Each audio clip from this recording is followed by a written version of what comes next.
Hey everybody, Nick here, and today I got a review for you of this little guy right here. This is the Hogue Knives HK Micro Incursion.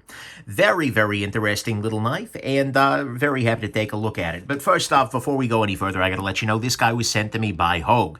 I actually reached out to them about this guy because I was very interested to see a California legal out-the-front automatic knife, and they said absolutely, but as always, I told them I'm gonna talk about the good, the great, the bad, the ugly. Might be a gem, might be junk. They did still send it along.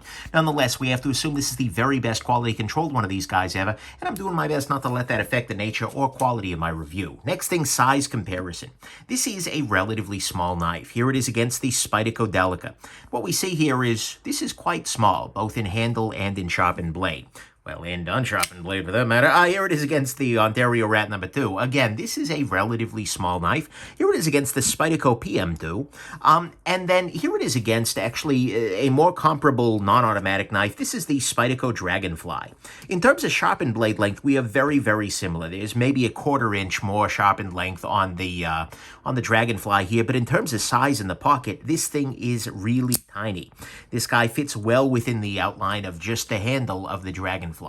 This is a very, very small knife in that way. And then finally, actually, one other California legal automatic option for you.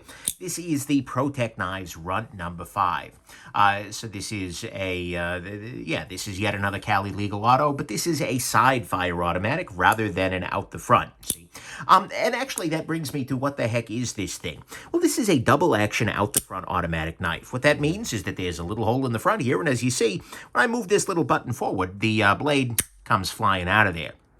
And then when I pull this button back, well, the blade goes flying back in, right? That is what this is. That makes this an automatic knife. That makes this a switchblade, according to a variety of laws all around the world. And in fact, in my local area here in California, there is a law that says that any kind of automatic knife is, oh my God, dangerous weapon if it's over 2 inches. And so as a result, this particular knife, the Micro Incursion, which by the way is different from the Mini Incursion, which is a 3-inch blade. But anyways, the Micro Incursion has a blade that is uncontroversially under 2 inches. This is a very small knife, but it's very small, partly to deal with that California legal issue right there. Now, next thing, who's making this? Well, this is made by Hogue Knives here in the States, but it is being co-branded with HK, so, do keep that in mind. And then finally, a quick note on the engraving. This gem engraving was not actually my idea. They sent me a little care package, including a bunch of things I wanted to check out, and they said, oh, we made a little modification to one of them. Hope you like it. Took this out of the packet like, oh, well, that's a bold move, Cotton. Let's see if it pays off. And so let's figure out if this actually is a gem and talk about the good, the great, the bad, and the ugly of this very interesting little knife. So on the good side, to start with, this is made in the States. Of course, quality is about effort, not geography. And, you can get great stuff anywhere in the world. But for a lot of people, myself included, it is nice to buy a little bit more local. And so if you are a big fan of that, well, then you're going to be a big fan of this, right? That is a beautiful thing. Next thing, this is got a nice little blade on it here. It has relatively thin blade stock, not so far off from, for instance, the Spyderco Dragonfly there. It is made out of 154 cm steel, which is different from CPM 154, but it is one of those fine for a budget sort of thing, everyday carry steels. It works, it's good to go. You'll have to sharpen it pretty regularly, but you know what, that's okay. And this has a pretty okay grind. It's not terrible, but it's pretty okay. I've actually heard, and of course all of this is very anecdotal, I've not handled older models of this, but I've heard people say, oh, the old ones were really super thick behind the edge. This one is sort of in that fine category. They could definitely thin it out a little bit more, especially for a smaller knife, but you know what, it's fine, it's okay. So there is that. Next thing, this is a very lightweight knife. This is very lightweight. Go ahead and put this down on a scale here, and what we're going to see, this guy comes in at 1.49 ounces for 2 inches of blade. It is well under 1 ounce an inch, and that is a beautiful thing. And all the more so when you, have a nice clip on it. And this is, in fact, a very nice clip. You can see it's a very simple thing with some ramp, some flat area here. But it is a deep carry clip that is embedded into the metal so it doesn't stick far up, and the screws that are on top of it there are rounded off, making this very easy to tuck all the way into the fabric of your pants so that most of the time you're carrying this guy, all you're going to see is something like that, which is pretty inexpensive.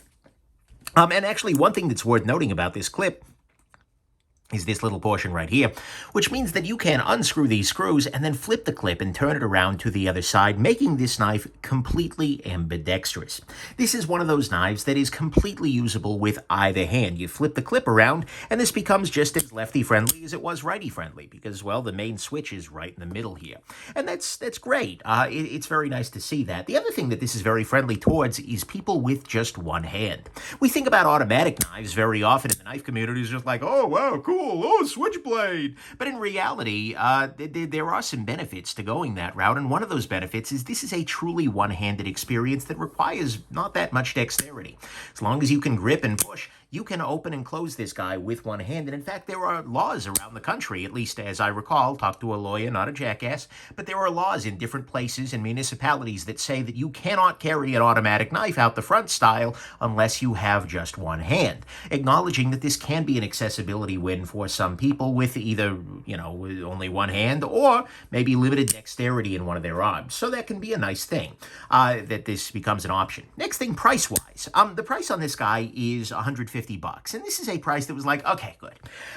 Very often as I'm doing a review, I don't learn the price, or I try not to learn the price until the very end, until I've written everything up and I kind of have an estimation in mind, and that is right where I hope this would be. It's not cheap, absolutely not. But it is right where I would kind of want it to be, given that they're not going to sell a whole lot of these and they're making it here in the USA. I didn't figure it would be cheap, but some of the competitors are much higher than that. And it's one thing that is worth noting is it is slightly more if you just want an automatic in California. You can get one of the ProTech side fires a little bit more inexpensively, but at the same time, this is pretty good, and it's substantially less than some of the competing Cali legal autos. So I think that price is absolutely fine given what you're getting here. Next thing, little detail, but this area right here. This area is super helpful because as you are holding this guy, as you are getting ready to deploy it, you are going to have to produce basically a spreading motion. You need to pull under spring. And this button, by the way, is not necessarily straightforward to pull. I'm pushing it with my finger here, and you can see that there is non-zero effort required to get that guy out of there. And what this little grip area here does is it means that your other finger, basically in my case my middle finger, can just wrap around that grip, and then it's just a spreading motion. And so this little hump here seems at first like that kind of breaks up the lines, but at another level it is brilliant. And then on the close, again, that can be helpful, although very often for the close, I'm just kind of putting it against my pinky here and doing that kind of an affair. But either way, it's a little detail, but it's a nice thing. Speaking of very nice things, and this is, by the way, common on a lot of your out-front double action autos. And by the way, when I say double action, what I mean by that is that you can press a button to deploy the blade and press the same button to pull it back in, as opposed to a single action where you would press a button and the blade fires with generally a great deal of force and penetration and whatnot, but then you need to do something different, like pull back a lever to get it back in there. But a lot of double actions will have an off-tracking feature, basically, where if I take this guy, this is just one of my cleaning cloths. There's nothing fancy about it. It's just a piece of cotton, linen, something like that. But I'm going to take the knife, hold it up against this, and then deploy the thing. What you're going to see, actually, here, I'll give it a little bit more of a thick situation here.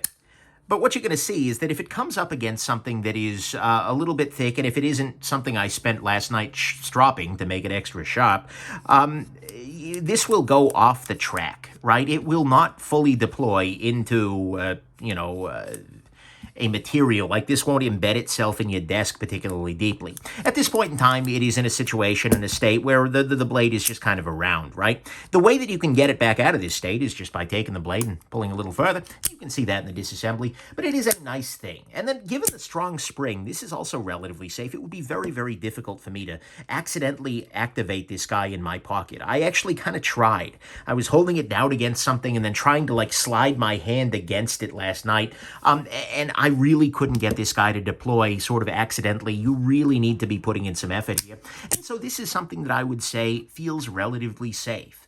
Right? I have absolutely no concerns about this going off or anything like that in my pocket. That's a very nice thing. Next thing, this is very easy to disassemble and maintain. And this is actually the final thing on the good side. As you saw from the disassembly video, which I really do think you should watch because it will not only show you how this thing works, but it just shows you how straightforward what seems like it should be super complicated actually is. They've done a really good job of making this guy easy to work on. I appreciate very much that they've done that. Not only only does Hogue have a very permissive warranty that basically says, and this is, by the way, early on they didn't, but this is something they fixed in response to customer complaints. Well, maybe not complaints, but desire and pressure.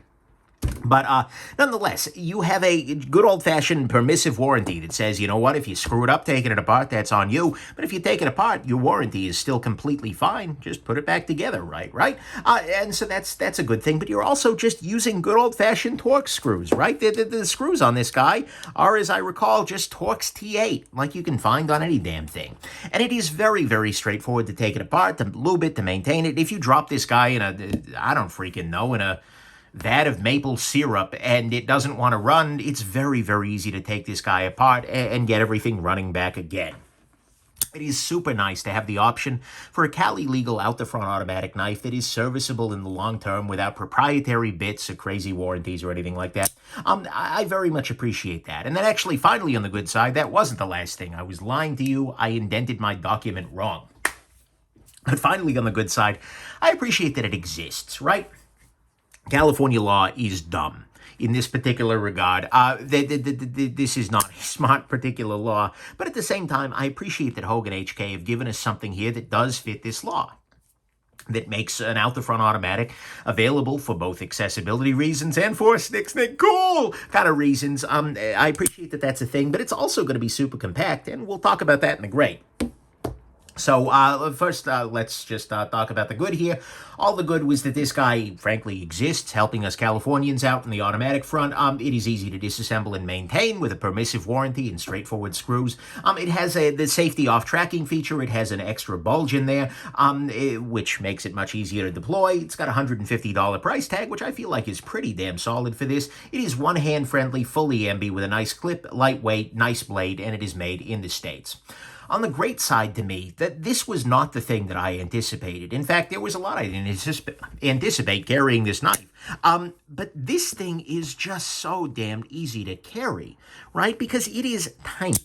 If I put this guy on the table here next to the Spyderco Delica, what you're going to see is that thickness-wise, it is only a hair or two thicker. Okay, maybe 3 or 4 hairs. Hairs are thin. But anyways, it is very, very thin. It is similar in thickness to the Spyderco Delica. It is much, much smaller than the Spyderco Delica. The entire package is very small.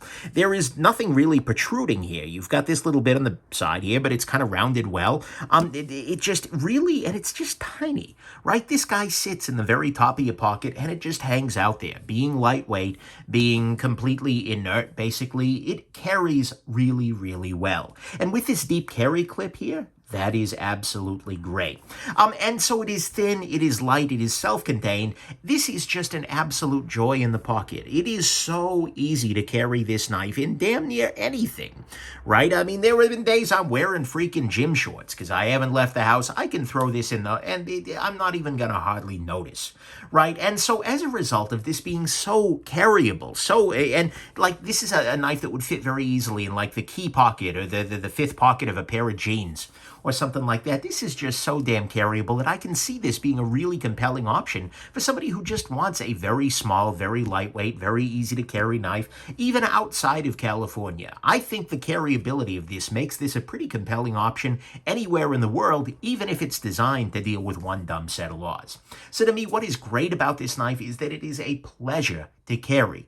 I'm absolutely joyful in that particular regard, and yeah, that's great. So that to me is the great. On the bad side, I mean, to start with, to directly contradict myself, one of the downsides of this being the size that it is that 2 inches is not a whole lot of blade, right? I mean, I'm sure you understand that, but 2 inches does not really give you a whole bunch. It's great for a lot of cutting tasks. It's shocking to me how much I can get done in my daily life with just a 2-inch blade. And if you're just doing boxes, envelopes, cutting open bags of soil, and trimming off bits of an aloe plant, you know what? You're gonna be fine. But there are definitely times where you're going to miss that little bit of extra blade length in there. I mean, I think 3 inches, 3 1/4 is about the sweet spot for a lot of folks. This is very small. Another thing that is kind of the inherent of the beast, this is an out-the-front automatic knife. As I said, this puts it subject to a bunch of legal encumbrances, both in terms of people not being willing to ship to certain areas, or frankly, countries of the world, but also in terms of carry, right? It is very often the case that one state may have wildly divergent laws relative to the next one. And even though this is legal in California, there are states in the country where it is still massively illegal to carry this at all, because it is an automatic. And so that is something you do need to keep in mind. If you just throw this guy in your pocket and then you happen to cross the state line, you might have just committed a felony. So you do want to keep that in mind. That is a downside of any out-the-front automatic, well, frankly, any automatic knife, period. Right? And actually another downside to the out-the-front style specifically is that there is no subtle opening method. So if I were to take this guy, which is the Protect Run, and I were to use this guy, you can, of course, open it automatically. Press the button and then it'll deploy. But the other thing you could do if you wanted to be very subtle, if you're sitting in the lunchroom, Irma's over there eating her, what would Irma eat? I don't know, mung beans. And so Irma's over there, and she's giving you the side eye because you reached into your pocket already. And you want to, open things very subtly. What you can do is just kind of pop it open like that, right? You hit the button, but you're holding it with your finger. That way it's very quiet. It's like, oh, yes, it's a small cutting tool, Irma. Whereas you take this guy out, there is no way to deploy this except snick. Oh, yeah, firing. Everybody's wondering, what the heck's going on, looking over at it. This has the advantage that it almost feels small enough to read as like a novelty, right? Most people are going to go like, oh, wow, that's adorable, etc., rather than, oh, my God, a weapon. But at the same time, there is really no subtle way to open this guy. So you do have to kind of keep that one in mind. Next thing, speaking of out the front, this guy does have some of the blade play that is really endemic to out the front automatic knives. In fact, until the Hawks, G&G Hawk, make a California legal deadlock, unfortunately, we're just going to be shaken here in Cali, which it's kind of the natural state of things. But this has some of that blade play, both a little bit of vertical blade play as well as side to side. I feel like it's actually not out of line relative to other brands that I've tried here. It's right around the same, but that is something you do have to keep in mind. If you are used to rock solid, oh my God, nothing's moving, it feels like one continuous piece of metal, then moving to an out the front automatic knife is going to be a disappointment, with the only exception being the deadlock, which is engineered very differently to not have that. But nonetheless, this has some of that blade play, so you do have to keep that in mind, but so does everybody else's. Next thing, grind on this guy. Like I said, it is okay. It could definitely be a little bit thinner. It is a little bit on the thicker side, but at the same time, it's a relatively short blade. But I feel like they could have probably made this guy even slicier. Right at the tip here, they could have gone a little bit thinner, and especially with a very small knife like this, it just feels like you should make this guy cut, right? There's no one going to be like deploying this and batoning it through a log. Okay, there is one person, and his name is Advanced Knife Bro. Sorry, bro, that's a joke. But anyways, there aren't really many people who are going to be doing that, and so you do kind of have to keep that in mind, that this is not going to be the, oh my God, sliciest thing that you have ever seen. Next thing, this is asymmetrical. What I mean by that is that the blade is not in line with the center of the knife. This makes sense from a construction standpoint. Take a look at disassembly, it all works out, but it is a little weird when you first notice it. You get past it very, very quickly. It's not really a problem, but nonetheless, that is a thing. Next thing, unfortunately, I was mentioning the grind here, but they didn't quite get the sharpening choil long enough. You can see that the blade is just a little bit wider. The edge of the blade is a little wider down here than it is further out, and this is just because the grind actually stops a little bit after the choil, and as a result, when sharpening it, you're going to see a little bit of weirdness, and this is, by the way, a factory edge. Although I have definitely stropped it up to keep it super sharp. And then finally, this has a very strong spring. Now, at some level, that very strong spring action makes this guy very, very safe, right? It's very difficult to accidentally deploy this guy in your pocket. So it is a safety feature, but it is definitely strong, and it definitely does reduce some of the fidget factor a little bit. This is not something you just kind of want to, like, sit on your couch, coupled with the relatively small button. Much to my wife's delight, not listening to that every damn day, it does have a stronger spring. So if you're just looking for something to fidget with, this might not be the thing, although, hey, maybe your thumb's as strong strong enough that it doesn't really matter. But anyways, up to me, all of that is the bad, is that it is a relatively strong spring, which again is a safety thing. They didn't quite nail the sharpening choil. It is asymmetrical, although that's kind of the nature of the beast with these guys. The grind is okay, but could be a little bit thinner. This has some of the same blade play endemic to OTFs.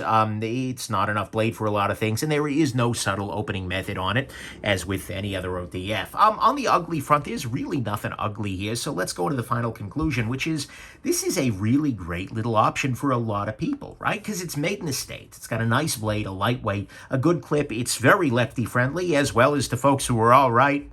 Get it? Only one hand, all right. Or maybe all left. Anyways, it's at a solid price. It's got good safety features, easy disassembly, availability to folks who need it here in California. They made the damn thing. And it is amazing to carry, making this, I think, appeal to more than just the Californians in your life. It is, of course, not particularly subtle. It is pretty damn small. It's got a little bit of play, like all the OTFs, well, damn near all the OTFs do. The grind could be a little bit stronger. The knife is asymmetrical. They should, expand that choil a little bit. And the string is definitely strong, which is a pro and a con. But in practice, this one kind of jumped out at me. This surprised me. I picked this up as sort of like, I'll try it. People ask me for automatic knife reviews. Why not, right? And I wound up really enjoying it. And it's not actually because of the out-the-front factor. I mean, that's cool, right? And this would have stuck around anyways for the channel, just as an example of, this is an out-the-front automatic that I can, own and carry without difficulty here. But it stuck around, and I found myself carrying it more and more and more just because it is so nice to carry, right? We are in the dog days of the summer here in the San Diego, and as a result, lightweight clothes, that kind of thing, that is my jam. And this is so easy to put in the pocket. You can put this in any pair of shorts or jeans or whatever. You could probably, ladies, you could probably find, man, you could find the place for this in your yoga pants too, right? This thing is tiny. And as a result, this is just so very, very, very easy to carry, to stick in your pocket, and it is so unobtrusive when it's there. And you know what? When you need it, it is a pretty damn effective knife. It doesn't have all the blade length in the world, but it works. And so as a result, this is a pretty damn solid knife. And I found myself dragging my feet on the review because I wanted to keep carrying it. Like, I don't know, maybe I should give it another day in the pocket. And when I catch myself doing that, that's a really good sign. It's a sign that I'm looking at something impressive, and it's a sign that even when I've got a bunch of cool stuff on the table, I still want to carry this. I still want to give that a shot. And so as I was writing the review, and as I was seeing the price, which could have been a deal breaker very easily, I realized that, as much as it would be really good clickbait to say they put a gem on it and they didn't earn it, they did. This is a gem. This is a really, really solid little knife right here.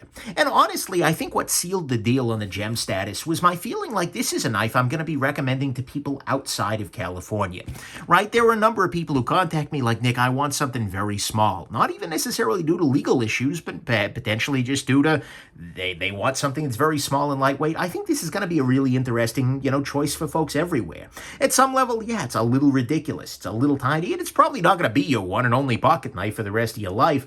Chances are, if you're on this channel, that ship is already sailed.